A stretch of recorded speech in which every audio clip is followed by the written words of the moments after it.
The Furrow and the Flintlock, a story of the American Revolution through the eyes of a farmer-turned-soldier. Opening line. The morning I buried my plow and picked up a musket, the soil on my hands felt heavier than the iron in the barrel. Chapter 1. The Call. My name is Elias Turner, farmer of Middlesex County, Massachusetts. Before the war, my battles were with stones in the soil and frost in the spring. I wanted nothing more than a good harvest and a quiet life. But the world seldom asks what a man wants. Word spread in April of '75 like sparks on dry grass. Redcoats marching toward Concord. Powder stores threatened, liberty itself in the crosshairs. When the bell in Lexington began its wild tolling, I left my house stuck in the earth and joined the line of townsmen gathering on the green.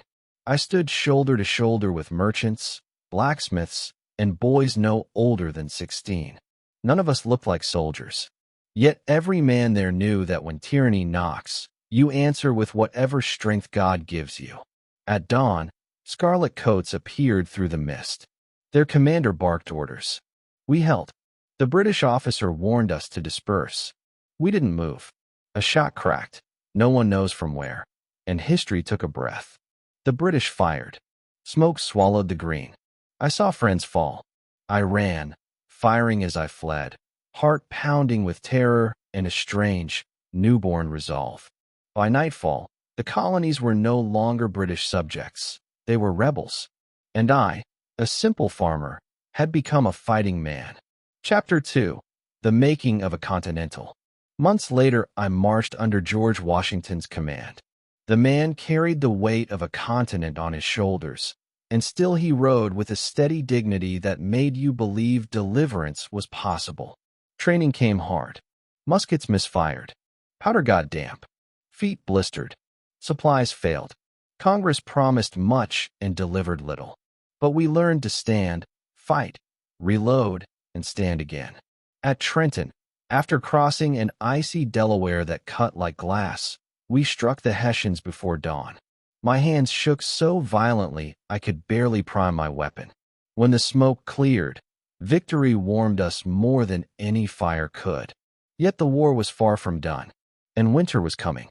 Chapter 3. Valley Forge. Valley Forge was not a camp. It was a crucible. Snow buried our huts. Men wrapped their feet in rags when boots gave out. Hunger hollowed eyes.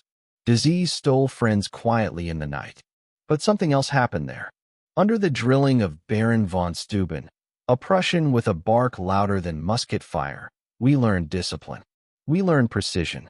We learned to fight not as scattered militias, but as an army. One night, while repairing a musket by candlelight, I realized I had not thought of my farm in weeks. Freedom has a way of consuming a man until he no longer remembers the life he lived before fighting for it. Chapter 4. The Turning. At Saratoga, the British learned what American grit could do. We fought from trees, from ridges, from behind stone walls. Gates commanded us. But it was Benedict Arnold, before treason claimed him, who rode through the smoke like a man possessed. The British line buckled. Burgoyne surrendered. France took notice. The war, which once felt hopeless, suddenly had wind in its sails. Still, years dragged on. Battles won, battles lost. Towns burned. Farms ruined. Families scattered. But the flame of liberty, once lit, refuses to die. Chapter 5. Yorktown. By 1781, I had marched farther than any farmer has reason to. That autumn, we ringed Cornwallis at Yorktown. French cannon roared beside ours. Trenches crawled forward day by day, like claws closing around a beast.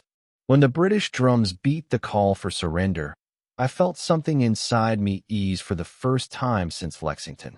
Cornwallis stayed in his tent, but his men marched out and laid down their arms. Muskets clattered like rain on stone. A war born on a village green ended on a field of dirt under a humbled empire's flag. I stood with cracked hands, a tattered coat, and a heart heavy with all I had seen. A farmer no longer, yet longing again for the simple fields waiting back home. Chapter 6. Return to the soil. When I returned to my farm, weeds owned the furrows. The barn leaned tiredly, like an old soldier. But the land was still mine, won not by royalty's decree, but by sacrifice. I lifted my plow again. The earth felt different, almost sacred. Freedom tastes that way, not sweet, but earned. Some nights I lie awake hearing echoes of muskets and the cries of fallen friends. Yet there's peace in knowing we stood when we were needed. Ordinary men with extraordinary resolve. A continent was born because farmers, blacksmiths, merchants, and boys refused to kneel. Historical note: Elias Turner is fictional, but every event described, Lexington and Concord, the crossing of the Delaware, Valley Forge, Saratoga, and Yorktown, is historically accurate and portrayed within correct timelines. The experiences, hardships, and training methods reflect documented accounts from Continental soldiers and militia. Dialogue and personal reflections are dramatized to bring authenticity and emotional depth without altering the factual backbone of the American Revolution.